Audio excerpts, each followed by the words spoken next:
I'm Dada Nabhaniilananda, also known as the Monk Dude, and today I'm being interviewed by my friend Devashish Acosta, who is actually my editor, and he's going to be talking to me about my novel, which, well, I'll let him tell you all about that.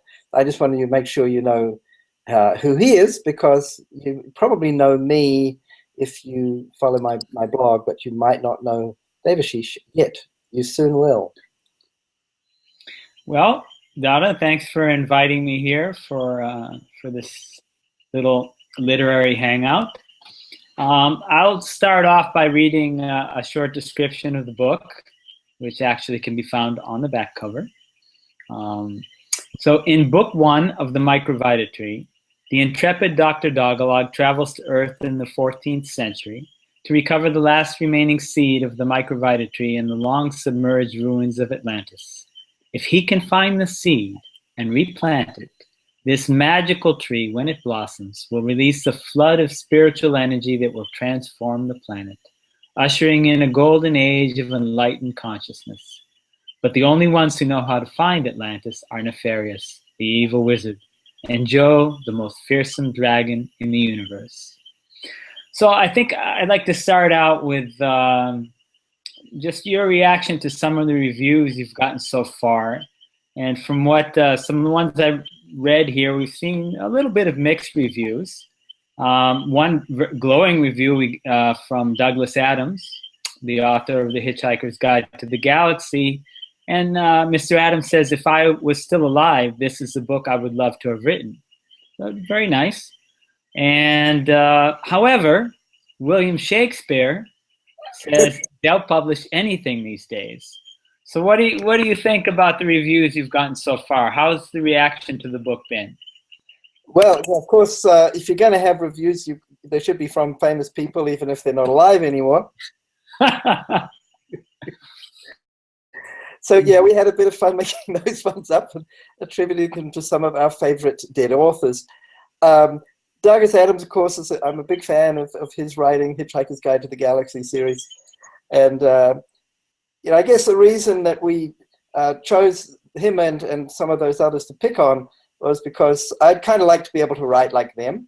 I don't suppose I ever will, but I could try. Well, correct me if I'm wrong, but wasn't Douglas Adams one of your main inspirations for writing this type of comic fantasy? Absolutely. I mean, this genre of comedy sort of mixed with, well, he was more of a science fiction writer, but fantasy or science fiction it's fairly sparsely populated. There aren't that many funny books in these genres, and he's certainly one of the great lights of comic science fiction. So he was a big inspiration. Okay. So why don't we get a little bit into the genesis of the book? So let me just explain for your readers. They've probably seen your picture, whether on the website or on the book, so they may have realized by now that you are a monk. In fact, you are the Monk Dude. So you're a yogic monk. You've spent the last basically 30 plus years traveling the world, teaching meditation, yoga, spreading spirituality. So that begs the question, whatever got you into writing fantasy? There's a little bit of an incongruency between what your day job, which is unusual by itself, and becoming a fantasy writer. However, I think it'll be intriguing for your readers to get a little insight into what inspired you to get into this, and a little bit about the genesis of this writing project. Yeah, well, of course, I am a monk. I'm a yoga monk, but I'm also a human being with my own hobbies. And so you are not a cephalopod, then? I'm not a cephalopod. Even though the hero of my novel is a cephalopod. You are not wearing a human suit. I'm not wearing a human suit. Okay, I just wanted to get that straight in case your readers were confusing the narrator with the author, which sometimes happens in fiction. Right, thank you. So I I've always wanted to write a fantasy story. I read a lot of fantasy stories when I was a kid. You know, started off with, you know, the Narnia stories. E. Nesbit, he's a bit largely forgotten now. He wrote Five Children and It, and some wonderful children's fantasy, and of course Tolkien and many more. And so I always thought it'd be great to, you know, I used to write, you know, essays for school when I was in primary school about dragons and monsters and draw monsters. So I was a bit obsessed with this genre for many years. I read a lot of science fiction as well. And I'm also, I've got a big passion for humor, especially Monty Python and that kind of English humor. Right. So they're really things that I love, and I always wanted to try and create something in that genre. But this story really started with me telling, making up a story to entertain a little girl. And she was 2, and her name is Taruna McLean, and the book is dedicated to her. Although she's all grown up now with a child of her own, and she's a civil liberties lawyer in Australia. But I just got a message. Has a civil liberties lawyer in Australia had a chance to read your book? Oh, well, she's got a copy, and she says that as soon as she gets time between being a lawyer and taking care of her baby, she'll definitely read it. Okay. So, yes, you know, it's interesting if you look at this genre, like how some of the greatest books in fantasy started off as the author telling the story to a child. Alice in Wonderland, Okay. absolutely, and of course The Hobbit. A rather illustrious predecessor. Yeah, yeah, and well, even more illustrious, Tolkien started the story of The Hobbit. Started off with him telling the story to his son Christopher.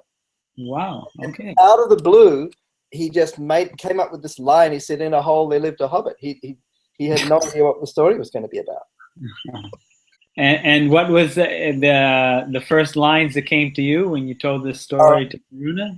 I don't know. It was a game, and she was Space Nurse Miranda. She made up her own character, so she decided she was a space nurse and called herself Miranda, who's in the story. And I made up my character. I was Dr. Dogalog.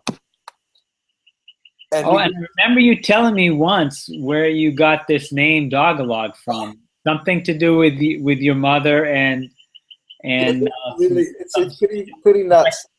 Yeah, why don't you tell that story? My parents emigrated from England to New Zealand about 5 years before I was born. Mm-hmm. And my mother's father was quite a wealthy businessman, and he seemed to imagine, you know, back in the 1950s, that New Zealand was some kind of Wild West, because we used to receive these big packages of food and clothing from England, from Harrods, of all, which is a very upper class shopping center, can you call it, department store. And there was one particular breakfast cereal. Perhaps he thought they didn't have food in New Zealand, you know. We used to get this breakfast cereal from England, and we loved it. And it was kind of like a kind of a toasted muesli kind of breakfast cereal, and they were called Dogalogs. Oh no, they weren't. They were called food grains, but we called them Dogalogs because for some reason our mother called them Dogalogs, and I never knew why. So there's all sorts of little obscure bits of my life found their way into my story. Well, I think that happens with a lot of writers, you know, that obscure bits of their life find their way into the books.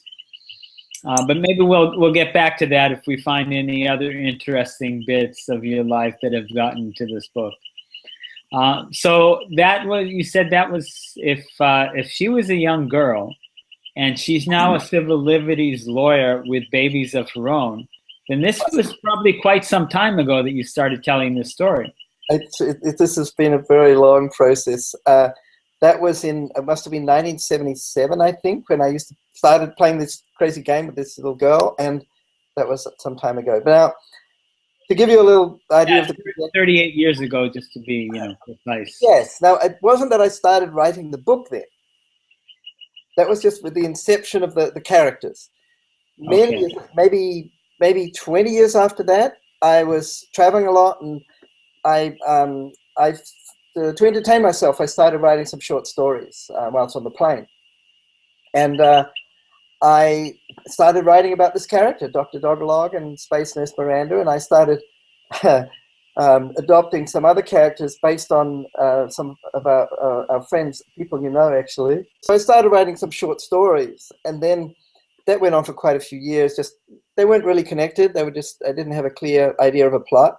And At then that time, you didn't really have an idea that you were going to turn this into a feature-length novel.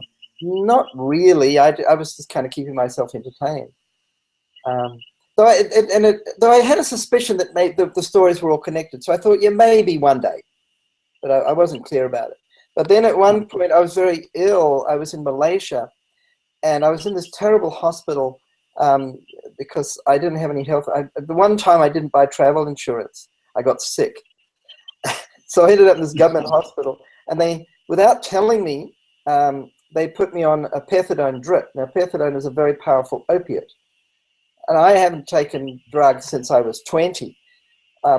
Suddenly, I was feeling very strange, and I'm trying to meditate when I was in the hospital bed, and I remember closing my eyes, and it was like I was in this psychedelic world, and I thought, these guys have put something in the water.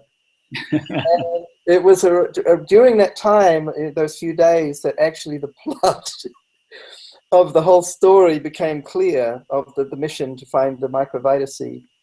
And yeah. So you owe the real genesis of the book to a drug-related experience. I'm afraid I do, but I have to plead innocence. I was a victim of some doctor who thought he stopped me complaining because I was in some pain.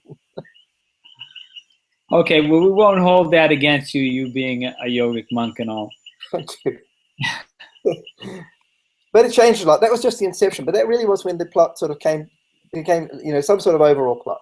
And then I started actually writing it as a book, and it took a long time, longer than it should have. About how long since that time? I think that we're talking like 14 years or something crazy. And then, and you got into seriously working on the novel about how long ago? 10 years ago. Well, no, really 8 years ago. 8 years ago. I really started writing regularly, and I started taking every winter out. I would take a month or so out, and I remember when I first went to your place, actually, and I had 2,000 pages of notes at that point, and it was kind of chaos. And I'd been told that this was too long for one book, so I was already planning to make it a trilogy. Right. And spent a couple of weeks mapping out, really creating the whole plot that was supposed to span 3 books, which has since grown to 5. Right. And let me just make an aside here for your readers. You are actually quite busy with your day job, and your day job is actually a 7-day-a-week job. Right? There's no time off for monks who travel the world teaching and doing all the things it is you do. Plus, you're a musician, I hear. Yes, you know very well. Writing, yes, I know very well. Having produced one of your CDs, writing songs, performing. So that's also, it takes a good chunk of time. So just to situate things, it's not like you were just working straight 8 years on the book. You had to be able to take a chunk of time here and a chunk of time there. And basically, that's why it took so long. Right. It was pretty much a month a year. I would just do this. Okay. And then in between, most years I did very little. Though in the last year, when things were looking like nearly ended, I was really motivated to get it done. So I did manage to, you know, find quite a bit of time to finish it. But yeah, you're right. Most of the time I was just working 1 month a year. So yeah, I don't want to discourage aspiring fantasy writers. It doesn't have to take that long if you're not totally busy doing other things. Well, I think they'll be glad to hear that. Can you talk a little bit about your relationship with your characters and how that changed over time? I mean, yes, they started based on real people, but eventually, did they take on a life of their own for you? Yeah, definitely. You know, if characters, for me anyway, they become kind of alive in my head. It's not really schizophrenic. It's more of a private fantasy world that you develop, which I felt. I think most writers that write fiction pretty much have to do this, so that it's sort of real. Because if it's real to you internally, then it can be real to the reader. So you start off with somebody you know, maybe a friend, maybe somebody you don't like, you know, but they might be the initial template, but then you're going to start to mold and they'll gradually become somebody perhaps quite far removed from the original actual person.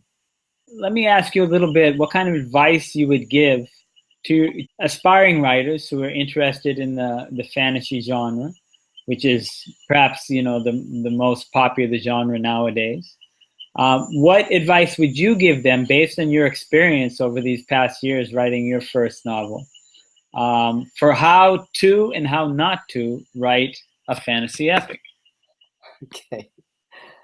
It's kind of tough because it's a very busy genre. There's a huge amount of competition.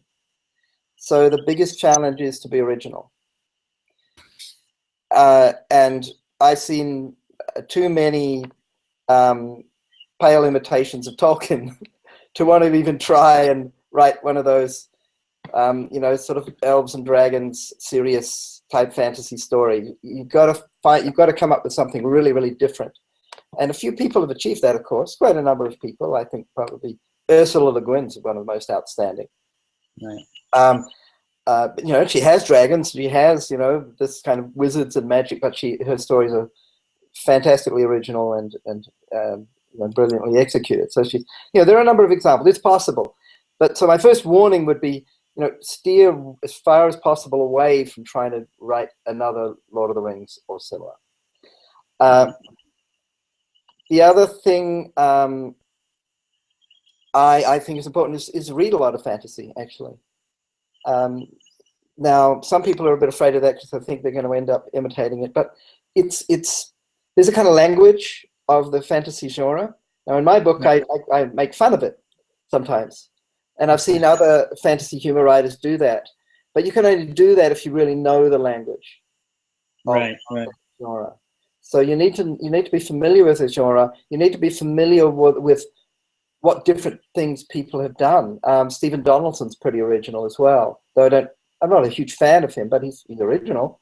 And if you step over into science fiction, you've got, of course, the great Dune. You know, that was an amazing thing. And Le Guin is one of the few authors to have really straddled both fantasy and science fiction really effectively. And so she's remarkable in that, because most writers either are outstanding in one or the other. But, you know, there are others who are writing original fantasy, but yeah, you've got to come up with something really, really new and novel.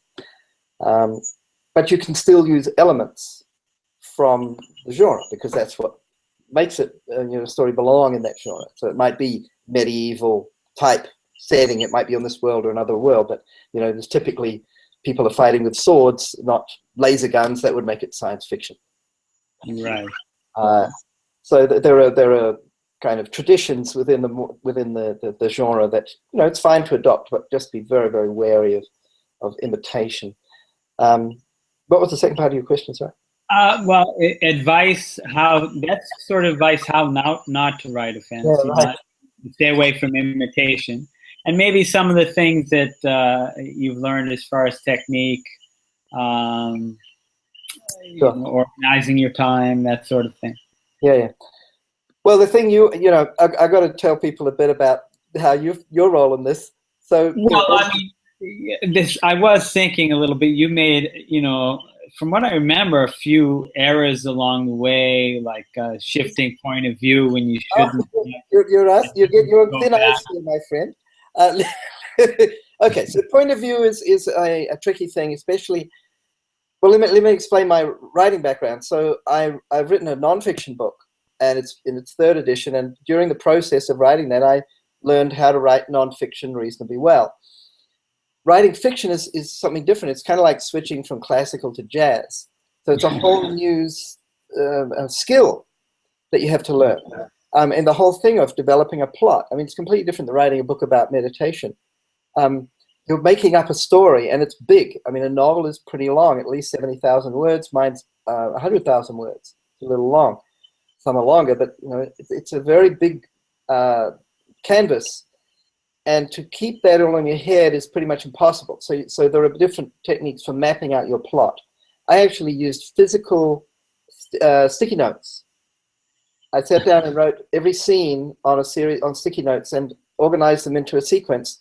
And I looked at ideas on the flow of the plot and the sort of beginning, middle, and end, where you want the tension to rise and fall.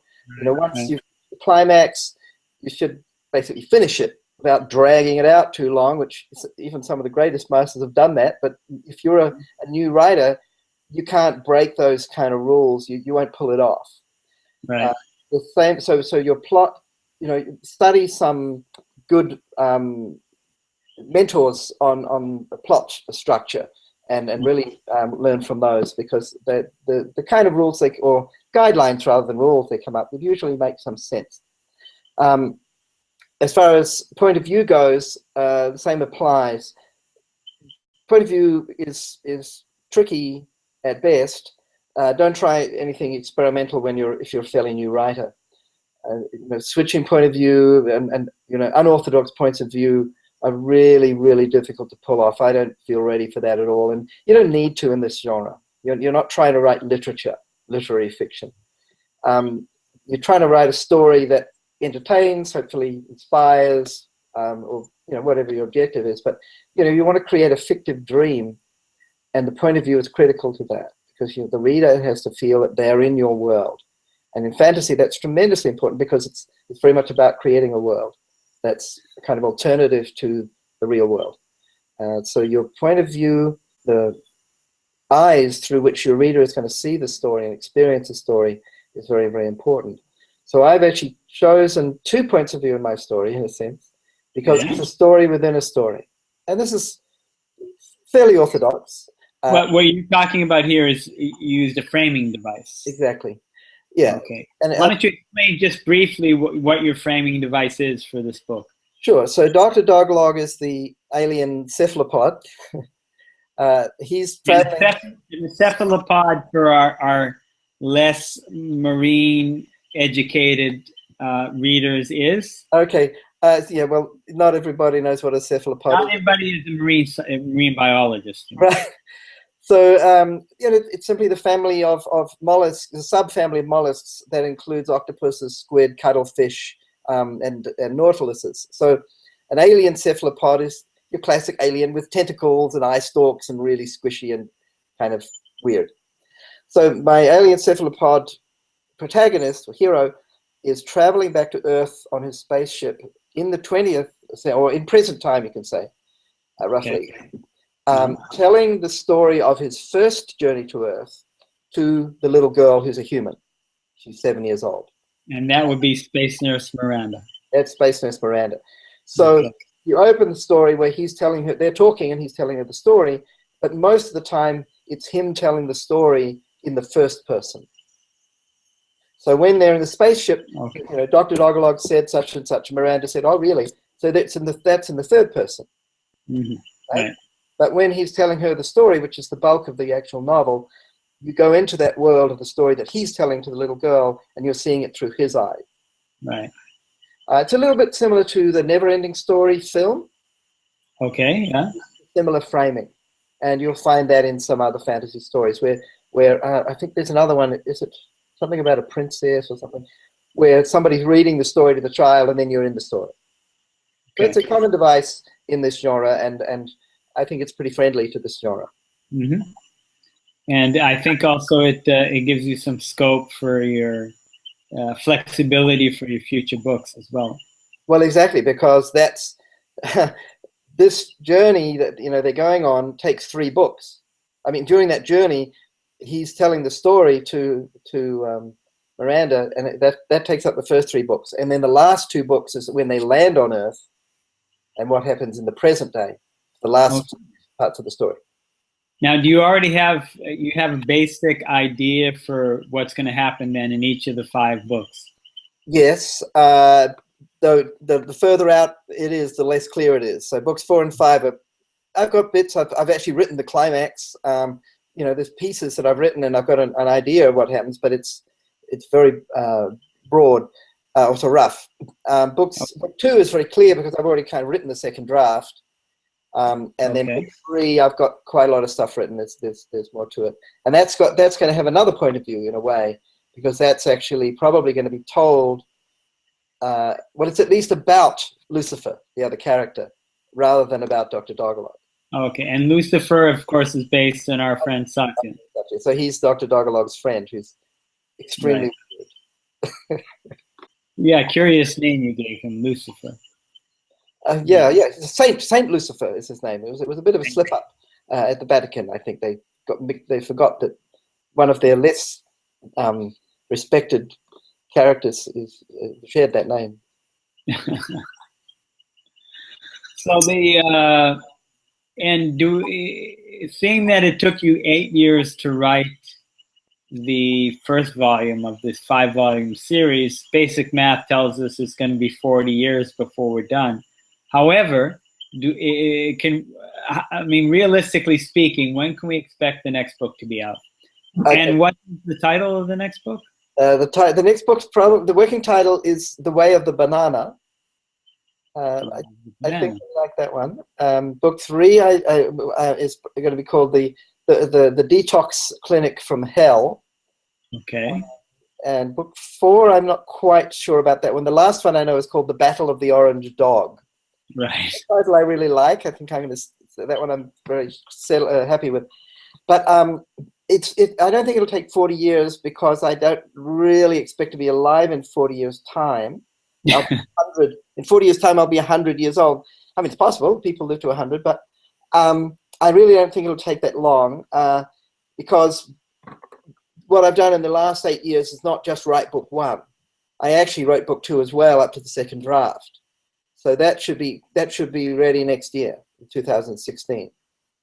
Plus, and if I remember correctly, you were actually planning on publishing book 1 and 2 as one volume, but didn't it get too big to be published as one volume? That's right. That's why I've written I've already written a second draft of book 2. By the time I got to the end of the second draft, I discovered this is way too long for one book. And I had a lot of trouble finding a place to divide it. But in the end, we found a natural spot, and it works well.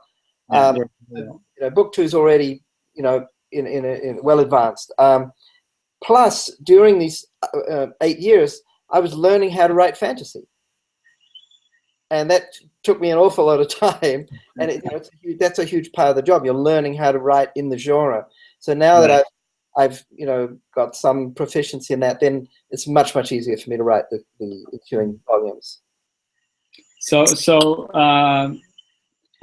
We still won't ask your readers to hold their breath, but we can expect the next volume to be out within a reasonable length of time then. Yeah, I think I've crossed a few deadlines, as you know. But I think we can probably have book 2 out in 2016, and then the next 3 books, who knows? But maybe one every couple of years, maybe. I hope. Depends on how many people like it. If lots of people are clamoring for more volumes, then that'll inspire me to put more energy into it. Well, how's the response been so far? I've got some really nice reviews. I've got 20 Amazon reviews, and they're all 5-star, except for one is 4-star. I don't know why. I think that's totally unreasonable. But a lot of very nice reviews. One of my favorites is from it's not actually on Amazon, because he's never bought anything from Amazon, so he can't post a review. A very dear friend of mine, John Lowe from New Zealand. He was one of my boyhood buddies. I think he kind of respects that I'm a monk and that, but he's not interested in meditation or any of this stuff. He's more very down to earth guy. Right. So he wrote to me, but he's pretty well. He's got a degree in English literature, so he knows something about writing, and he's quite. He pretends not to be an intellectual, but actually he's really smart. And he wrote and he said, "Look, to be honest, when I started reading the book, I had some trepidation. I was worried that it might be some kind of a sermon. I'm a monk. I'm like a religious guy, and I'm going to lay some trip on him." So he told me, he only admitted this afterwards. Said I was worried about that, but he said I was really happy that there wasn't. I didn't even smell anything like that. There was no hint that you were trying to indoctrinate me or use this story as some way to kind of influence my ideas about the meaning of life. So I was really happy to hear that, because that was my objective. It's a wonderful comment. but that's also, it's curious, because you are a yogic monk. Your day job is teaching meditation and propagating spirituality, universal spirituality around the planet. To what extent were you able to give a spiritual tonality to the book, and to what any spirituality that made its way into the book pre-planned, or just a natural outgrowth of you being who you are? Well, what you just said, it should be natural. So to whatever extent the book has some spiritual kind of content or message or values built into it, I wanted it to come through as a natural product of my own mind and personality, and what I like and what I don't like. So the dragon's a vegetarian, but he has to be convinced to be a vegetarian. Right. And the mission is a very noble one. They're trying to save the planet, and that's something, in my serious moments, that seems to me like a really, really good idea.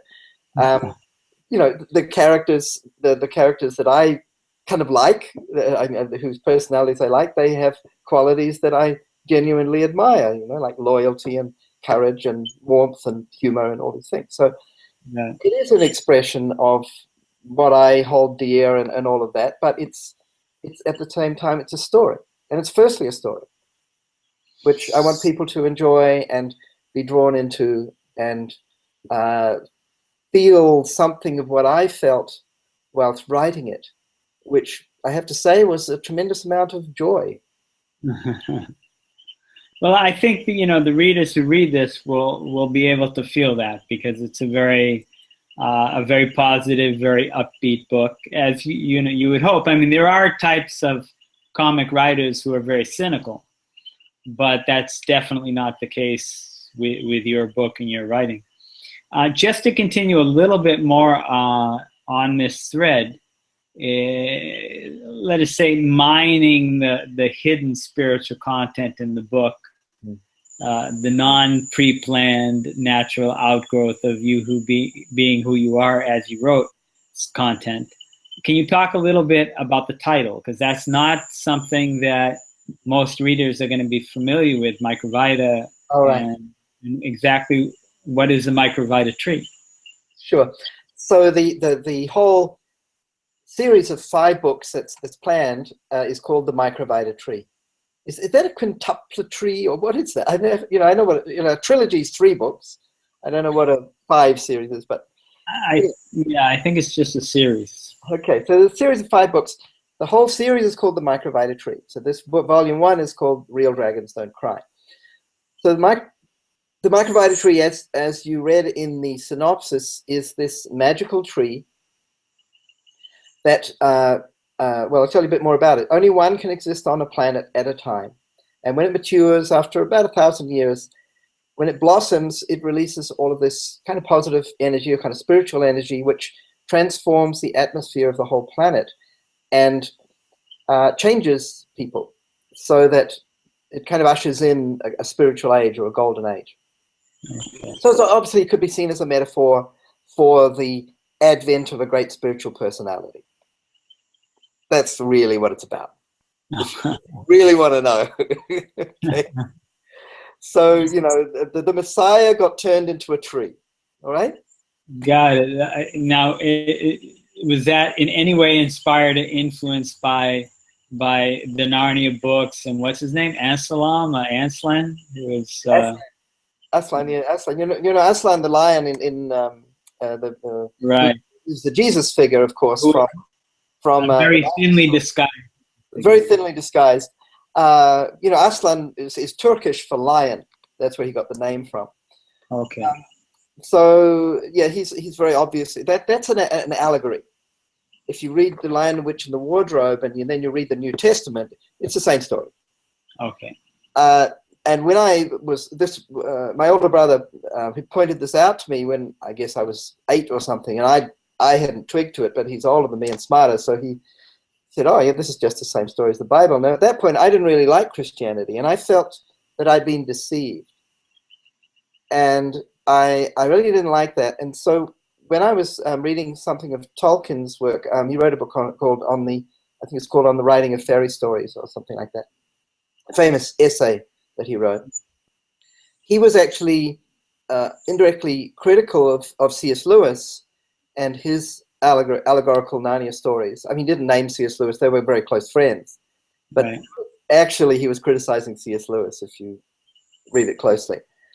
He said, "I have a cordial dislike of allegory in all its forms," because he was making the case for the Lord of the Rings not being an allegory. Right.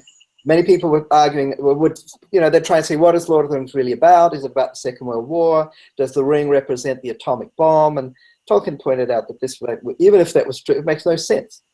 If it had been an allegory like that, then it would have been told very differently. And he also made it very clear. He said, look, there's a difference between applicability and allegory. An allegory is like just changing the names, basically, and telling the same story. Whereas applicability is taking human nature and saying, yeah, okay, people behave like this in real life. They also behave like this in my story. So there are, of course, going to be many situations that are applicable to real life, but it's a story that stands on its own. And, of course, he does draw on tradition. I mean, the Numenor story is Atlantis. Okay. Which is part of the backstory of Lord of the Rings, if you look into that. So he does draw on tradition, and he was probably the #1 expert in the world on a lot of those kind of old stories. I'm very much an admirer of Tolkien, as you can probably tell. I really like his perspective on that and his approach. I didn't want my story to be really an allegory. I just wanted it to be something that stood on its own. But yeah, you can apply some of the things, and there are metaphors and a few parallels, but it's a unique story. And I guess that's why your buddy was quite happy with the book, because it really clearly didn't come across as in any way as being preaching or having some type of hidden agenda. Exactly. And you asked why a monk might write a story like this. Partly I do it because I couldn't not do this. It was inside me, and I felt like I had to I don't know, feel that I'd fulfilled what I'm supposed to do in this life, as strange as that may sound. Also, but I think it has some functionality. Part of my mission, if you like, in life is to help people to understand that spirituality isn't something that's separate from what we do every day. It means, to lead a spiritual life means to integrate your values and beliefs into your everyday activities. And that's the spirit of the tradition of Tantra Yoga that I come from. So for me, I have since childhood, as I said, I have a passion for fantasy stories, writing, and later humor writing. I felt like I didn't want to suppress that. That's part of me, and I've found a way to express that I think is constructive. And I think, in a way, I think it might inspire people about some of the spiritual ideas that I believe in. The dragon does meditation. He's not very good at it, but he's trying. Well, one thing that really came across in the book, other than the obvious, having an interesting plot and interesting characters, was just the overall positivity of the book. They go through some danger.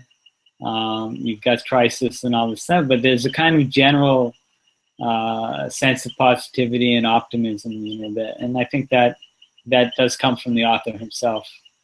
Well, our spiritual master, Sri Nandamurti, he always said that one of the qualities that we should try and develop as a spiritual aspirant is optimism. And he always said that he's an optimist, and that he reflected that in his life. And so I try to do that, and certainly I'd say that's something I really wanted to express through the story, because I think cynicism is very dangerous. And you mentioned that even humor writers are sometimes quite cynical. And I think that's not going to help us. I think we need to engender hope and optimism, because I don't think it's very useful being a pessimist. It's crippling, actually. It's but individually and collectively. Yeah, and that can have serious consequences. So Well, that's good. I think, we need more books that are fundamentally uplifting. It's great that we have books we can laugh. This is a book that I think most readers are going to get find quite humorous. But it's nice, there's a lot of nowadays some darker types of fantasy novels have become very popular. You have post-apocalyptic literature and dark fantasy and these kind of things. And it seems to be, very attractive for young people growing up in a world where oftentimes the outlook looks very bleak. So I think your book serves in a certain respect as an antidote to that, and to keep a positive vision, out there for its readers. And I think it's very healthy. Well, fairly recently there was a conference of science fiction writers, and this question was raised, which was, there's a lot of dystopian, or, the opposite of utopian novels out there, and they're particularly popular amongst young adults. And they sort of raised the question, well, if all these, millions of young adults are believing or sort of anticipating that the world is going to become, a terrible place, like in the Hunger Games or something like that, right. Maybe that will be a self-fulfilling prophecy to some degree. So it could be very serious. And many of the writers at that conference actually took a decision to change, at least write one book each, I think they decided, that had a much more optimistic, positive outlook for the future, because they were concerned about their responsibility to the public and the influence they might be having on the minds of millions of readers. And the basic overriding vision, as you mentioned, of the microvita tree is that the goal is to flood the world with spiritual enlightening energy. Yeah, or to enable that, that the tree is the means for that, but to protect the tree, to plant it, protect it, and nurture it, and allow that to happen. Maybe that in a way is our goal. As human society, as a human race, to fill the world with that bright, positive, spiritual energy. Well, yeah, that's what I guess we're trying to do in meditation, and when we get together and meditate in a group or chant, and we create spiritual music, all of that is generating positive microvita, which is kind of what the story's about. Right, and microvita being that spiritual energy. Yeah. Or as the Beach Boys used to say, good vibrations. Oh, yeah, great song. Well, I think our time's just about up. So why don't we end on this note? Unless there's anything more you want to add, anything more you want to say to your readers. I want to just say something at the end about you, because my friend Devashish, to those of you who don't know him, is a very prolific author. He doesn't take 14 years to write a book. He has written, I believe, is it 7 books? Yeah, 7 or 8 books, but yeah. Arguably better written than mine, but not nearly as funny. And that's true. In that respect, and in only that respect, you can put me on a par with Tolkien. Well, that's why he's my editor, because he's a more skilled writer than me. But I actually want to interview you, Devashish, at some point in the future about your books, because you also write spiritual fiction as well as nonfiction, and I really would love our readers and listeners to get a chance to learn what messages you might be trying to bring to the world through your writing. That will be fun. Thanks so much for joining me. As always, it was a pleasure. Namaskar. Namaskar.